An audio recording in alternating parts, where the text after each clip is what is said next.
They say to me, what is the secret to success? And I give them always this short version. I say, number one, come to America. Number two, work your butt off. And number three, marry a Kennedy. But anyway. But anyway, these are the short rules. Now today I'm going to give you the 6 rules of success. But before I start, I just wanted to say these are my rules. And I think that they can apply to anyone. But that is for you to decide, because not everyone is the same. There's some people that just like to kick back and coast through life, and others want to be very intense and want to be number one and want to be successful. That's like me. I always wanted to be very intense. I always wanted to be number one. I took it very seriously in my career. So this was the same when I started with bodybuilding. I didn't want to just be a bodybuilding champion. I wanted to be the best bodybuilder of all times. The same was in the movies. I didn't want to just be a movie star. I wanted to be a great movie star. That's the highest paid movie star and have the BAFTA title building. And so this intensity always paid off for me. This commitment always paid off for me. So here are some of the rules. The first rule is trust yourself. What I mean by that is so many young people are getting so much advice from their parents and from the teachers and from everyone. But what is most important is that you have to dig deep down and ask yourselves, who do you want to be? Not what, but who. And I'm talking about not what your parents and teachers want you to be, but you. I'm talking about figuring out for yourselves what makes you happy, no matter how crazy it may sound to the people. I was lucky growing up because I did not have the television, or I didn't have telephones, I didn't have the computers and the iPods. And of course, Twitter was then something that birds did outside the window. But I didn't have all the distractions and all this. I spent a lot of time by myself so I could figure out and listen to what is inside my heart and inside my head.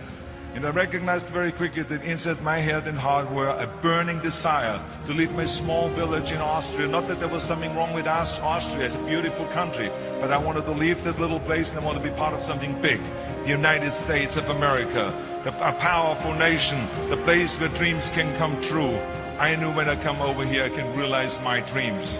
And I decided that the best way for me to come to America was to become a bodybuilding champion, because I knew that was my ticket.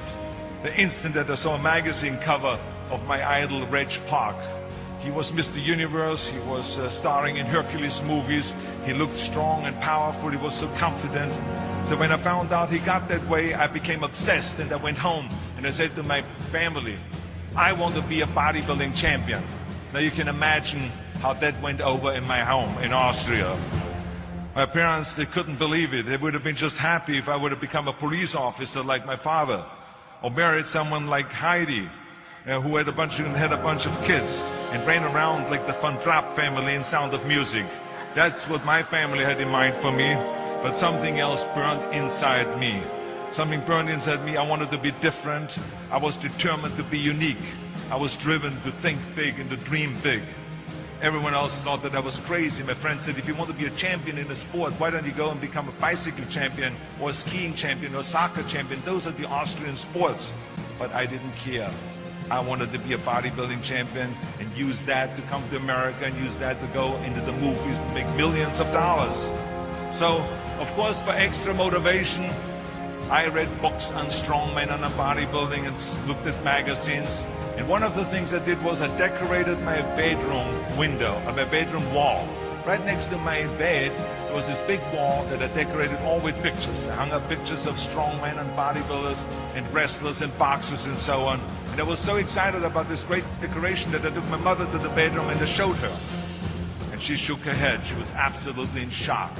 And tears started running down her eyes. And she called the doctor. She called our house doctor. And she brought him in and she explained to him, there's something wrong here. She said, she looked at the wall with the doctor. She says, where did I go wrong? I mean, all of Arnold's friends have pictures on the wall of girls. And Arnold has all these men, but it's not just men, they're half naked. And they're oiled up with baby oil. I mean, what is going on here? Where did I go wrong? So you can imagine the doctor shook his head and he said, there's nothing wrong. At this age, you have idols and you go and have those. This is just quite normal. So this is rule number one. I wanted to become a champion. I was on a mission So rule number one is, of course, trust yourself no matter how and what anyone else thinks. And of course, rule number two is break the rules. We have so many rules in life about everything. I say break the rules, not the law, but break the rules. My wife has a t-shirt. My wife has a t-shirt that says, well-behaved women rarely make history. Well, you know, I don't want to burst her bubble, but the same is true with men. It is impossible to be a maverick or a true original if you're too well-behaved and don't want to break the rules. You have to think outside the box. That's what I believe. After all, what is the point of being on this earth if all you want to do is be liked by everyone and avoid trouble? The only way that I ever got any place was by breaking some of the rules. After all, I remember that after I was finished with my bodybuilding career, I wanted to get into acting and I wanted to be a star in films. You can imagine what the agent said when I went to meet all those agents. Everyone had the same line that it can't be done. The rules are different here. It says, look at your body. You have this huge, monstrous body, overly developed, that doesn't fit into the movies. You don't understand. This was 20 years ago, the Hercules movies. Now there's the little guys that are in, Dustin Hoffman, Woody Allen, Jack Nicholson, before he gained weight, of course, that is. But anyway, those are the guys that were in. And the agent also complained about my accent. He says, no one ever became a star with an accent like that, especially not with a German accent. And yes, I can imagine with your name, Arnold Schwarzenegger, or whatever the name is, on a billboard. Yeah, that's going to draw a lot of tickets and sell a lot of tickets. Yeah, right. So this is the kind of negative attitude they had, but I didn't listen to those rules. Even though they were very nice and they said, look, we can get you some bit parts. We can get you to be, playing a wrestler or a bouncer. Oh, maybe with your German accent, we can get you to be a Nazi officer in Hogan's Heroes or something like that.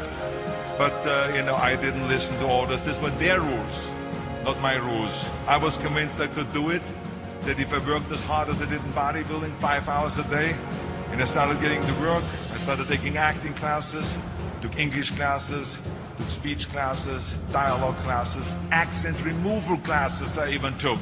I remember running around, a fine wine grows in a vine. See, because Germans had difficulties with the F and the W and the V. So fine wine grows in a vine. I know what some of you now say is, I hope that Arnold got his money back.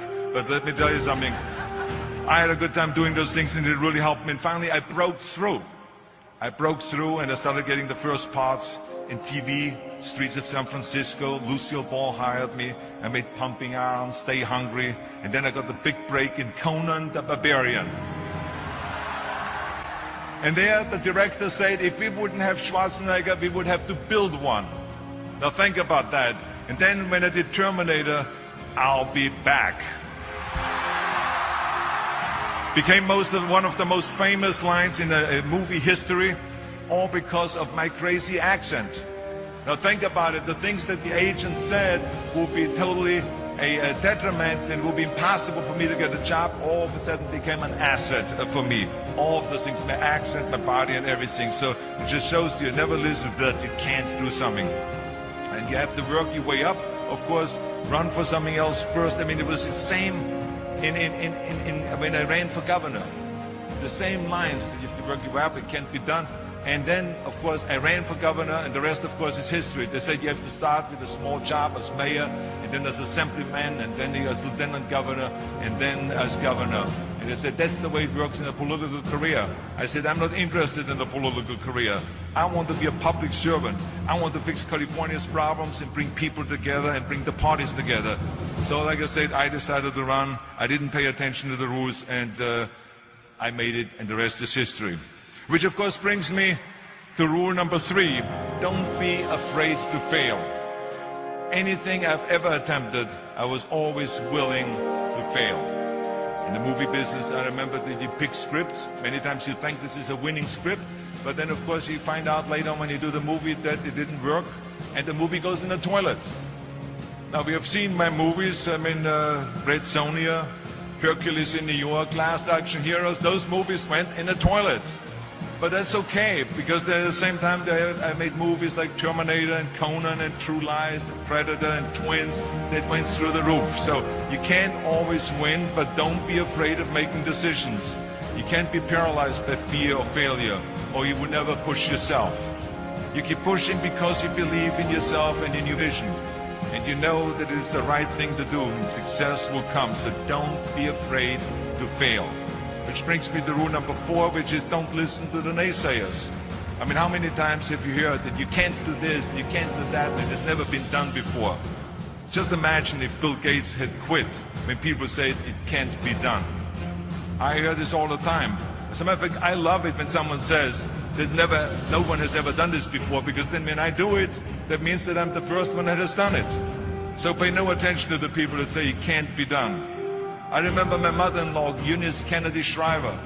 When she started Special Olympics in 1968, people said that it would not work. The experts, the doctors that specialized in mental disabilities and mental retardation said it can't be done. You can't bring people out of the institution. You can't make them participate in sports, in jumping, in swimming, and in running.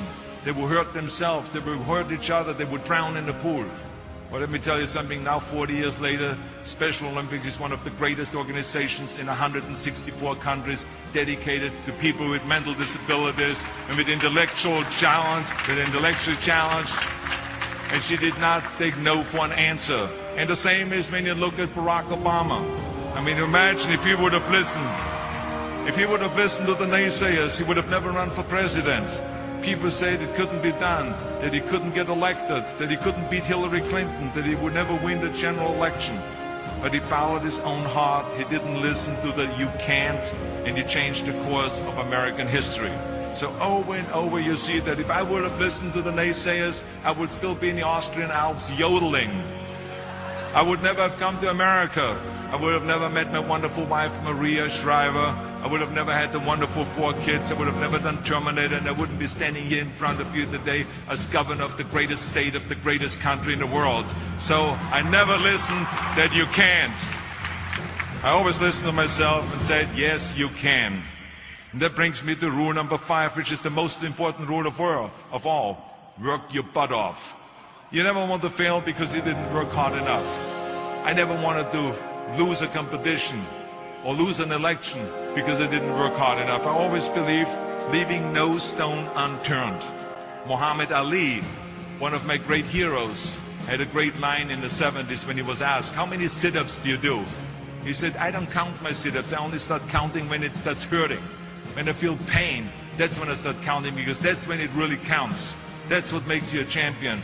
That's the way it is with everything. No pain, no gain. So many of those lessons that I apply in life, I've learned from sports, let me tell you, and especially that one. And let me tell you, it is important to have fun in life, of course, but when you're out there partying, horsing around, someone out there at the same time is working hard. Someone is getting smarter and someone is winning. Just remember that. Now, if you want to coast through life, don't pay any attention to any of those rules. But if you want to win, there's absolutely no way around hard work. None of my rules, by the way, of success will work unless you do. I've always figured out that there's 24 hours a day. You sleep 6 hours, and you have 18 hours left. Now, I know there's some of you out there now and says, well, wait a minute, I sleep 8 hours or 9 hours. Well, then just sleep faster, I would recommend.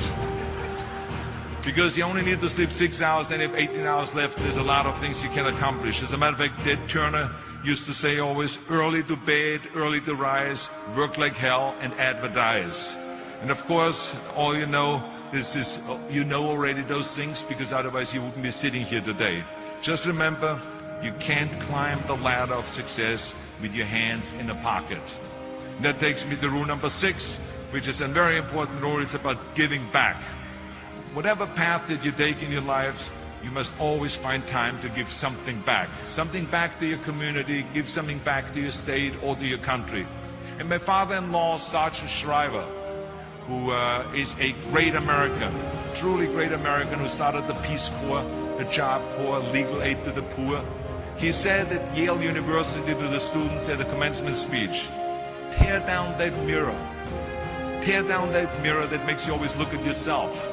And you will be able to look beyond that mirror, and you will see the millions of people that need your help. And let me tell you something, reaching out and helping people will bring you more satisfaction than anything else you've ever done. As a matter of fact, the day after having worked for Special Olympics and having started after-school programs that promoted fitness, and now with my job as governor, I can tell you, playing a game of chess with an 8-year-old kid in an inner-city school is far more exciting for me than walking down another red carpet of a movie premiere. So let me tell you, as you prepare to go off into the world, remember those 6 rules.